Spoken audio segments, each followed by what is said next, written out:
Hola, bienvenidos a Misterios de la Fe. Hoy hablaremos de un tema que toca el alma, una leyenda que atraviesa los siglos como un susurro divino. La historia de un hombre llamado Julián, cuyo destino fue sellado con una profecía terrible, y cuyo corazón fue forjado en el yunque del arrepentimiento. En la opulencia de un castillo medieval, lejos del mundo y cerca del cielo, nació un niño. Sus padres, nobles de cuna y fe, celebraron su llegada con fiestas y dones, pero en medio de la alegría, un peregrino, un hombre de Dios con el rostro marcado por el sol y la penitencia, se acercó a la cuna del infante y pronunció palabras que helaron la sangre en las venas de todos los presentes. Este niño, dijo con una voz que era como el crujir de la tierra, está destinado a cometer un crimen atroz, dará muerte a sus propios padres. La profecía cayó como una losa de piedra sobre el corazón de la familia. El miedo se instaló en el castillo, un miedo que creció con Julián para protegerlo de sí mismo y para protegerlos a ellos del destino. Lo alejaron de las armas, lo criaron en la ignorancia de su propia sombra. ¿Pero acaso se puede huir de lo que Dios ha permitido? El salmista escribe: aún la oscuridad no es oscura para ti, Señor. La noche resplandece como el día, las tinieblas y la luz son iguales para ti. La profecía no era una maldición, era el mapa de un viaje, el viaje de un alma hacia su propia redención. Julian creció, fuerte, apuesto y ajeno al peso que llevaba sobre sus hombros, hasta que un día de casa, un ciervo, en lugar de huir, se volvió hacia él con mirada acusadora, y una voz surgió de la nada: tú, que persigues a una criatura inocente, estás destinado a matar a tu padre y a tu madre. El terror, largo tiempo dormido, despertó con furia, y Julián, creyendo que podía burlar el designio divino, huyó. Cruzó ríos y montaña, ofreciendo sus servicios a un señor lejano, ascendiendo por su valor y destreza, hasta que la hija de este señor posó sus ojos en él. Wysake pensó que había encontrado un refugio, un nuevo linaje que lo protegería de su pasado. Pero, ¿dónde podemos escondernos de nuestra propia conciencia, de la mirada de aquel que todo lo ve? El profeta Jeremías pregunta: ¿se ocultará alguno en escondites de modo que yo no lo vea?, afirma el Señor. ¿No lleno yo acaso los cielos y la tierra? Julián había construido su propio paraíso, pero la semilla de la profecía seguía germinando en la oscuridad. Mientras Julián vivía su nueva vida, sus padres, consumidos por los años y la pena, emprendieron un viaje desesperado para encontrarlo.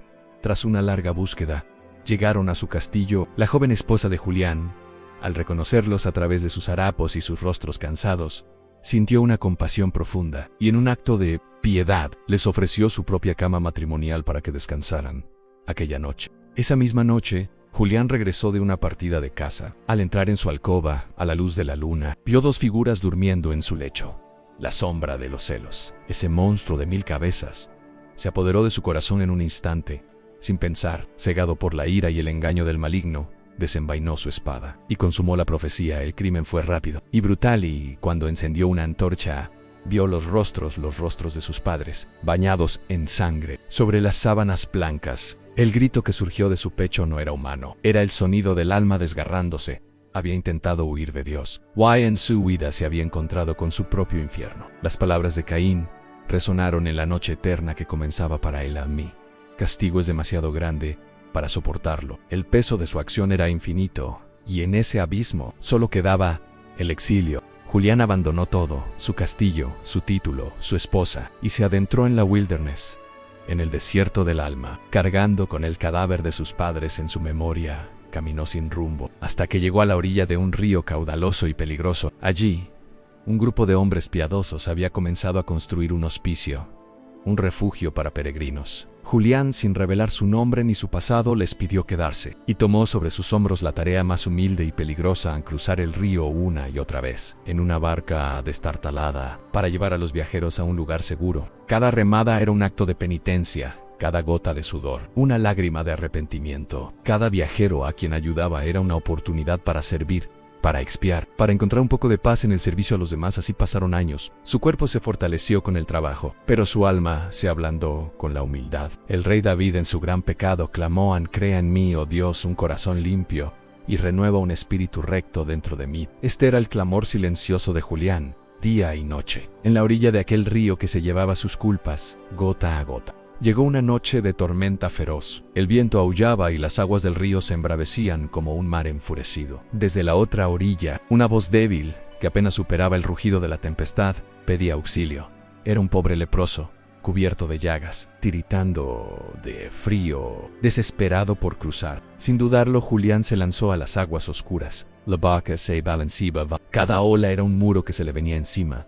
Pero él remaba con una fuerza que no era solo suya. Luchó contra la corriente, contra el viento, contra el miedo, hasta alcanzar al hombre. Al ayudarlo a subir a la barca, tocó su piel enferma, sintió el frío de su cuerpo. Y no sintió repulsión, solo una compasión inmensa, una compasión que lo abrazaba a él también, al leproso de alma que llevaba dentro. Esa noche, en el corazón de la tormenta, Julián estaba librando su batalla final, no contra los elementos, sino contra el desespero que durante años había anidado en su corazón. El profeta Isaías escribe: cuando pases por las aguas, yo estaré contigo, y si por los ríos no te anegarán. Julián en su barca no estaba solo. Lograron llegar a la otra orilla. Julián llevó al leproso, tembloroso y empapado, a su propia y pobre cabaña. Lo acostó en su único jergón, y viendo que el frío lo consumía, no dudó. Se quitó su propia túnica, y se acostó junto a él, abrazándolo, para darle calor con su propio cuerpo, transfiriendo vida, como Cristo en la cruz nos abrazó a todos en nuestro pecado.